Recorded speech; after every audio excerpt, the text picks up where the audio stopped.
Haptic feedback and trillions of flops are dope. Now we have to show you, out of respect, 7 of the most influential gaming consoles ever. History is a giant. Thanks to these classic machines, we as a species were able to see further and game so much harder thanks to the sturdy shoulders of these technological giants. Get ready to ride.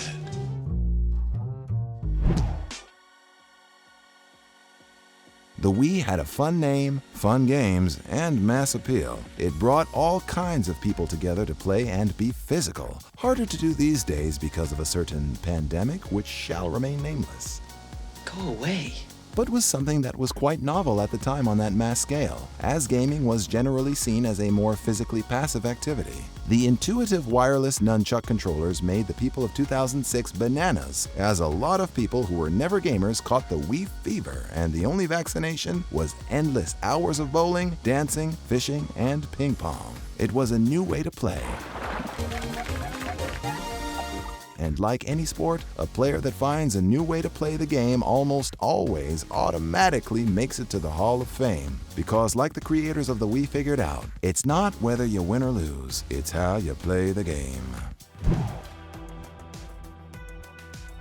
Forza Motorsport. Need we say more? Oh, we do? Okay. I just want to be left the hell alone! Maybe the greatest replacement for a girlfriend in history, the Xbox 360 was, and perhaps still is, Microsoft's crowning achievement. Gaming online was no longer just for the more tech-savvy PC players thanks to Xbox Live. I will soon experience complete oneness with an interconnected global community of game warriors. Which worked real easy and facilitated an enormous community of online console gamers. It helped spread the idea that online was where gaming was headed. If you wanted to be the best Fight Night Champions player in the world, you were no longer restricted to the players on your bus route. Yes! You could brawl with the best in Japan and the worst in Australia all in an afternoon. Some would argue that esports would not have the reach or talent pool it has today because of the big push the 360's Xbox Live gave to popularizing online gaming. And no, we will not talk about the Red Ring of Death. Instead, we'll end this entry on a high note. Remember how awesome Onechinbara Bikini Samurai Squad was? Yeah. Oh boy, that game was hotter than Mass Effect. You want this? Yeah, I do. We can't wait to see how inappropriate Mass Effect Legendary Edition is gonna get. Did I say that out loud? Yeah? Oh, okay. Next. The Dreamcast was the machine that truly brought the arcade experience home. It felt like a bargain not to have to drop 8 quarters every few minutes to get the caliber of gameplay the console was offering in '99. It had some pretty neat second screen options in their controller. It was the first console to have a built-in modem to game online, and its game library was, and still is, of top-shelf caliber. You could even say, of top-shelf soul caliber. Its 128-bit processor wasn't too shabby in the least, giving us respectable 480p graphics. You can't imagine gaming in PS3 games as usual 720p, PS4 games as usual 1080p, the PS4 Pro's 4K or 2160p, or the PS5's potential future 8K or 4320p without having first seen it done in the Dreamcast's 480p and done nice. He's just way too quick for that. The NES is a celeb for a reason. Its 1.79 MHz 6502 processor was able to handle a better caliber of game in the early 80s, and the company's rigorous quality control and guidelines made sure its games were fun and worked well, for the most part. Remember, there were no patch updates back in the day.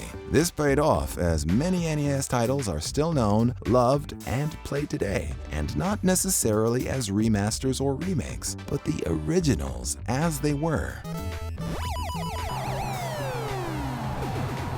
That is a testament to timeless greatness. Also, the NES's gamepad replaced the more mainstream joystick for console gaming. Without that piece of innovation, maybe we wouldn't have the ultra-sophisticated pro gamepads we've come to covet today.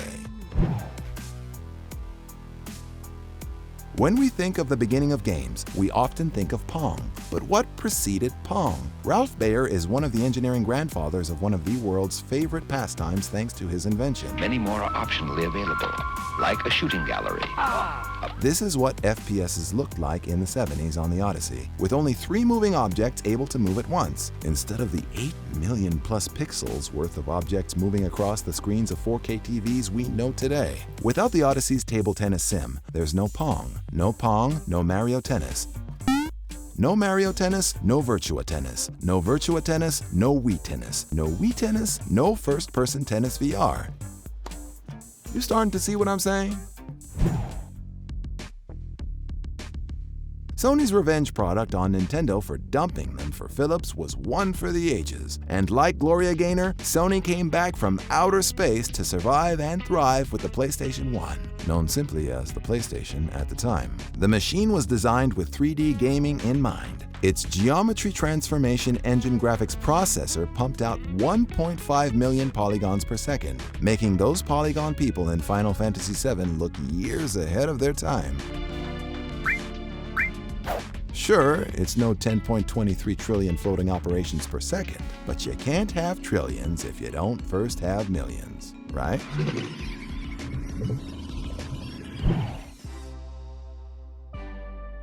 This was the first console to be able to use interchangeable games in the form of cartridges. That's huge, because you used to only be able to play 1 game per console, like on the Pong console, or like when you went to the arcade. You could only play 1 game per arcade terminal.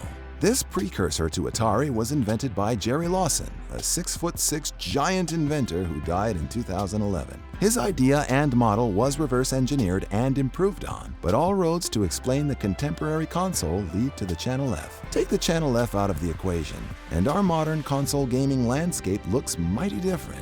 Imagine a world where we'd have to practice video game monogamy because of the limits of technology and our imagination. For example, imagine having to buy a whole cyberpunk console if you wanted to save damsels in ice baths, and then a whole other console to decide whether or not to tell Axehead Man he's got an axe in his head. Good Drenga. You have an axe in your head. The $169.95 console was overpriced in 1976, as that would be almost 800 smackaroos today. The Channel F was later overshadowed by the better branded and more tightly run company Atari with its 2600, which brought the tech to the mainstream. Ironically, Jerry Lawson went on to work for Atari on the software of the machine he basically invented. That's like Nikolai Tesla now working for Tesla, if time travel were possible, of course. Well, that just about does it for the voyage through the decades for now. We'd like to thank all our consoles on this list for making this, and this, and this possible. If we made longer Ken Burns-style videos, we'd include 82's kind of TV computer, the ZX Spectrum 48K, Atari's 2600 of course, and the Switch, which is influencing what handheld gaming will be. But you already know about the Switch.